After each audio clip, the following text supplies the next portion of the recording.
Bonjour et Ça marche. bienvenue dans cette vidéo. C'est Anis du site Réussir le GMAT et aujourd'hui on va interviewer Celia. Elle va nous raconter son success story dans les admissions au MIM, programme Grande École en France, notamment HEC Paris et l'ESSEC. Elle va nous parler de son profil, de la préparation GMAT, combien elle a eu et comment elle s'est préparée, et ensuite de la préparation des dossiers et des interviews et à la fin, qu'est-ce qu'elle a choisi comme école. Bonjour Célia et merci d'être là aujourd'hui. Tout d'abord, raconte-moi un peu ton profil, ton background, qu'est-ce que tu as étudié, tes notes, tes stages, pourquoi tu veux faire un MIM, pourquoi tu veux HEC, ESSEC, c'est quoi ton projet professionnel et tout ça, s'il te plaît. Donc pour mon profil, donc j'ai fait mon bac en France, un bac S, j'ai eu mention très bien. Ensuite, j'ai rejoint une classe préparatoire PCSI et PC. Et ensuite, j'ai rejoint mon école d'ingénieur actuelle, donc une école d'ingénieur spécialisée en chimie à Paris, où je suis en dernière année. Donc niveau professionnel, en école d'ingénieur, en général, on a l'occasion de faire différents stages. Donc dans mon cas, le domaine qui m'intéresse, c'est vraiment les cosmétiques et le luxe. Donc la chimie était un choix tout à fait logique. Et j'ai eu la chance de faire mes stages, donc d'abord un stage court de 2 mois dans une des maisons LVMH et ensuite 2 ans d'alternance à L'Oréal. Donc c'est très cohérent avec mon projet professionnel. Et sinon, niveau extracurriculaire, donc je suis très investie dans les associations de mon école. Je pense que c'est important de montrer qu'on est quelqu'un d'investi, qu'on est vraiment prêt à travailler en équipe, etc. Et pour moi, ce qui était marquant, c'est que j'ai travaillé donc dans la junior entreprise de mon école. Donc, on organisait avec 17 administrateurs des missions pour différentes entreprises du monde de la chimie. Donc ça, j'en avais pu en parler en entretien. Ils avaient beaucoup apprécié ce leadership et puis le management d'équipe.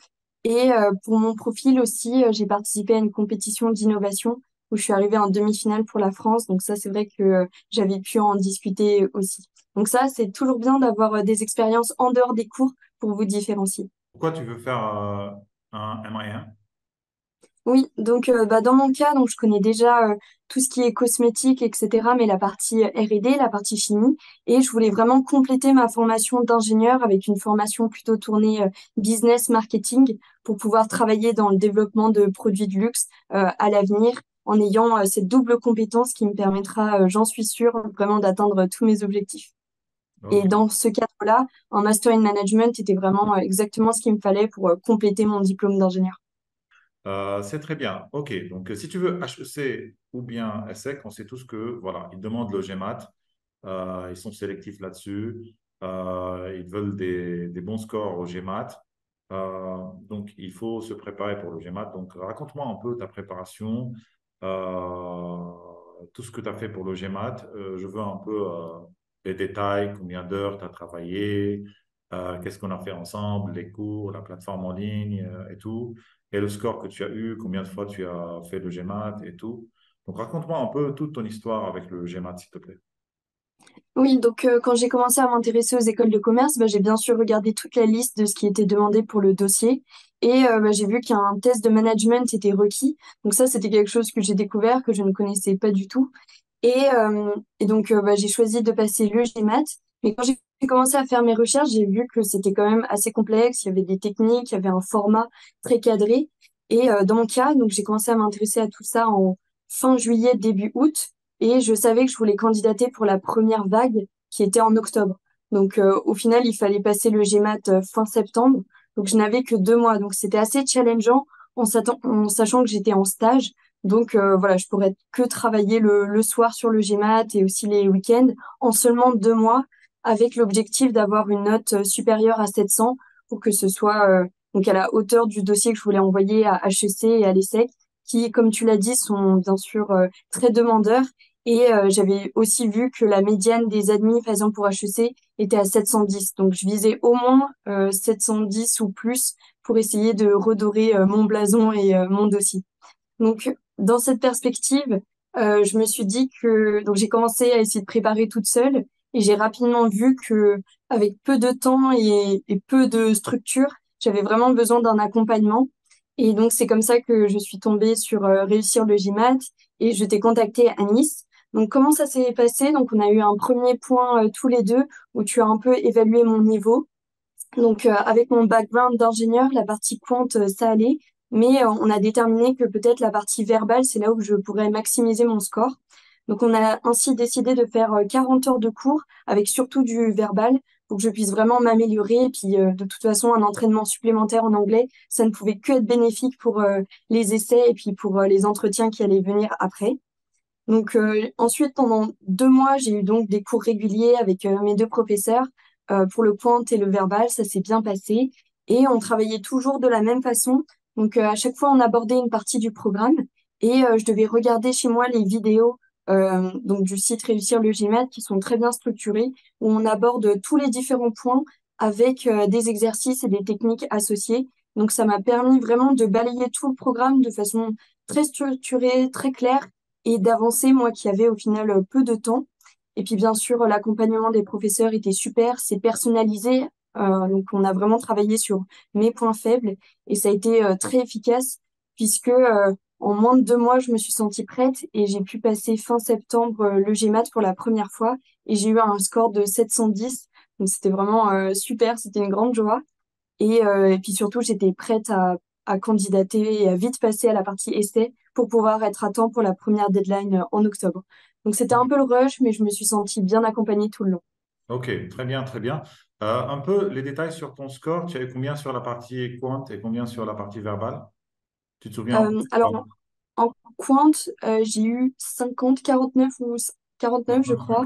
50. Et Ok. en verbal, j'étais sur du 37, 38. Je me souviens plus exactement, mais c'était dans ces eaux-là. Ok. Mais c'est vrai que Ok. mon point fort, c'était la partie quant. Ok. Et si on veut compter vite fait les heures que tu as mises sur le GMAT en tout, que ce soit des cours particuliers, que ce soit du travail personnel sur la plateforme ou pour faire les devoirs et tout. Donc, combien d'heures on peut estimer par semaine à peu près de travail, comme ça, d'une semaine type, par exemple? Donc, je pense que chaque semaine, donc comme j'étais en stage, c'était plutôt challengeant parce que je revenais chez moi à 18 heures passées. Mais chaque semaine, j'avais, je pense, 3 heures de cours en moyenne, 3 heures à 4 heures de 3 cours. heures à 4 heures de Et cours. ensuite, tous les soirs, je travaillais entre 1 à 3 heures à Une peu ou près. 3 heures, donc on va dire 2 heures en moyenne pendant 5 jours la semaine, donc ça fait 10 heures. Puis après, pendant le week-end, aussi 2 heures par jour ou un peu plus. Oui, je travaillais peut-être un peu plus, mais pas beaucoup plus, peut-être 3 heures ou 4 heures parce qu'il Alors, fallait quand même privilégier un temps personnel aussi. ok, ok, très bien. Donc 10 heures pendant la semaine. Week-end, on va dire 3 heures et 3 heures, ça fait 16 heures. Puis après, tu as 4 heures de cours, donc environ c'est 20 heures par semaine, quoi. C'est bien ça. Pendant combien de mois? Pendant 2 mois, tu m'as dit, c'est ça? Ou un peu plus? Oui, pendant à peu près un peu moins de 2 mois, parce qu'après en septembre, j'ai repris mon alternance à Ok, L'Oréal et les ok. cours, donc j'ai dû Donc, diminuer la cadence. environ, au total, tu as consacré 160 heures de travail sur le GMAT. Voilà. Et je répète tout le temps, voilà, avec Célia, elle était bonne en maths au début, donc elle avait un bon niveau en maths. Donc, elle n'avait pas besoin de bosser beaucoup les maths. C'est pour ça que la préparation globale du GMAT a pris 160 heures. Mais ce n'est pas la moyenne. La moyenne, on est à 200, 250 heures. Même ça peut arriver à 300 heures de travail globalement sur le GMAT, quoi. D'accord. OK, très bien. Donc, félicitations pour le score. Très bon score, 710. Franchement, top. Maintenant, il y a la partie essays. On va partir des essais. On a travaillé ensemble aussi sur les essais. Donc, raconte-moi un peu ton expérience avec nous sur les essais et raconte-moi aussi euh, qu'est-ce que tu donnes comme conseil pour les gens qui veulent préparer leurs essays pour HEC, ESSEC, pour ces écoles-là, quoi. Voilà, qu'est-ce que tu as appris? Oui, donc pour les essais, donc moi j'ai reçu de l'aide pour la préparation pour les essais de HEC en anglais. Donc pour toutes les écoles, les essais restent en général des questions plutôt ouvertes où ils vont inviter les candidats à s'exprimer et vraiment à raconter qui ils sont, leur motivation, quels sont leurs projets de carrière, comment ils se projettent plus tard. Et puis surtout intégrer comment un master in management ou en tout cas le programme auquel ils vont apply rentrent bien dans tous leurs objectifs de carrière et vraiment faire un lien. Donc, ce qui s'est passé pour nous, c'est que j'ai eu un call avec donc ma coach et c'était vraiment comme une discussion. Je lui ai expliqué directement qu'est-ce que je voulais faire, pourquoi, pour que vraiment elle saisisse et que moi aussi j'apprenne à parler de moi, à m'exprimer. Et ensuite, j'ai commencé à rédiger mes premiers essais pour voilà, pour un peu expliquer tout ce que je voulais faire. Et elle est repassée derrière pour essayer de rephraser si c'était nécessaire, et puis aussi de faire attention au nombre de mots et de lettres qui sont délimités pour chacune des écoles. Donc parfois c'est difficile de s'exprimer en peu de mots et de façon concise et précise et convaincante, puisque c'est le but d'un essai. Donc voilà, pour cette partie-là, pour toute la partie recadrage, ça a été vraiment très utile d'avoir quelqu'un et d'avoir un regard extérieur aussi sur son essai. Donc moi, ce que je conseille, c'est de vraiment répondre aux questions de façon libre, sans se délimiter au nombre de mots, vraiment exprimer tout ce qu'on a envie de dire. Donc pourquoi pas le faire en français, puis traduire en anglais, et ensuite faire un retravail sur le texte pour que ce soit vraiment bien écrit, pertinent et dans les cadres de ce qui est demandé. Ok, top. Très bien, très bien. Maintenant, la partie la plus importante, c'est les interviews. D'accord? Donc, tu as été admissible à l'ESSEC et à HEC. D'accord? Et voilà, les interviews sont pas faciles, surtout pour l'ESSEC. Donc, parle-moi déjà, donc on va parler en détail des interviews de l'ESSEC. Raconte-moi un peu comment ça s'est passé, comment ils t'ont challengé. Raconte-moi un peu ton expérience, qu'est-ce que tu as, des questions, qu'est-ce que tu as répondu un peu vite fait, qu'est-ce qui s'est passé dans cette interview? Oui, donc j'avais entendu parler de l'entretien de l'ESSEC, je savais que c'était quand même challengeant. Donc on parle de 45 minutes en présentiel, en français, face à trois jurys. Donc on va avoir un recruteur, un alumni et puis un élève, donc trois points de vue différents, ce qui est aussi pas mal. Donc c'est vrai que par rapport à HEC où ça avait été plus une conversation, l'ESSEC c'était une conversation certes, mais c'était quand même, il cherchait à vous challenger mais aussi de son côté, on cherche à faire nos preuves. Donc vraiment, c'est comme un petit combat, des joutes orales. Mais en tout cas, pour moi, ce qui s'est passé, c'est qu'il y avait à peu près 20 minutes où on est resté sur présentation, le parcours, etc. Donc des choses très classiques. Et puis au bout de 20 minutes, enfin les 25 dernières minutes, on a basculé. Et là, c'était beaucoup plus des débats de société.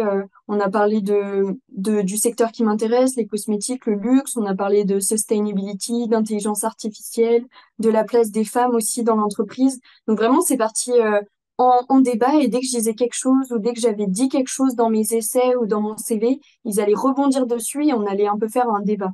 Donc vraiment, ce qui m'a aidé pour la préparation de ces oraux-là, c'était bien sûr, je pense, quatre points importants. Première chose, c'était bien connaître mon storytelling, enfin, qu'est-ce que je veux raconter sur moi, qu'est-ce que je veux faire. Ça, très important, il faut très bien se connaître sur le bout des doigts.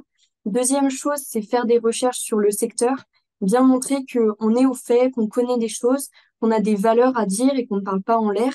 Et puis faire des recherches sur l'actualité. Donc ça, on m'a demandé par exemple, est-ce que il s'est passé quelque chose récemment dont vous aimeriez parler? Et donc là, quoi que vous alliez dire, quelle que soit l'actualité, ils vont rebondir dessus et ça peut partir en débat où ils vont vous demander de venir avec des faits. Par exemple, moi, on m'a demandé, est-ce que vous auriez des faits ou des valeurs pour appuyer vos propos? Donc ils étaient toujours là pour vérifier qu'il y avait bien quelque chose derrière.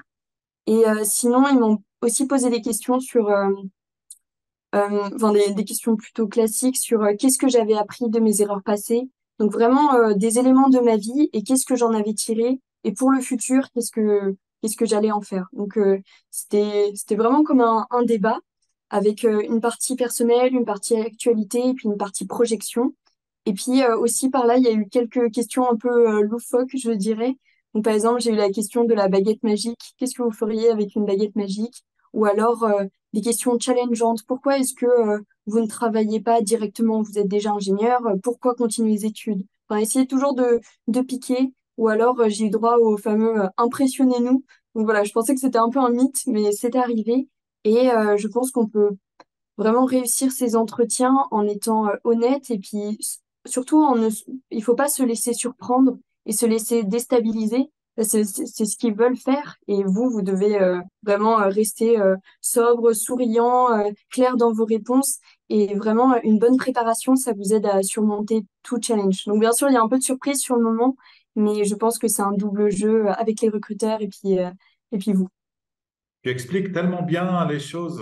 Il faut que tu travailles avec nous pour préparer les élèves, les prochains élèves qui passent les interviews de l'ESSEC, là. Tu expliques très bien, là. Ah, Franchement, mais j'encourage tout le monde, il faut se battre.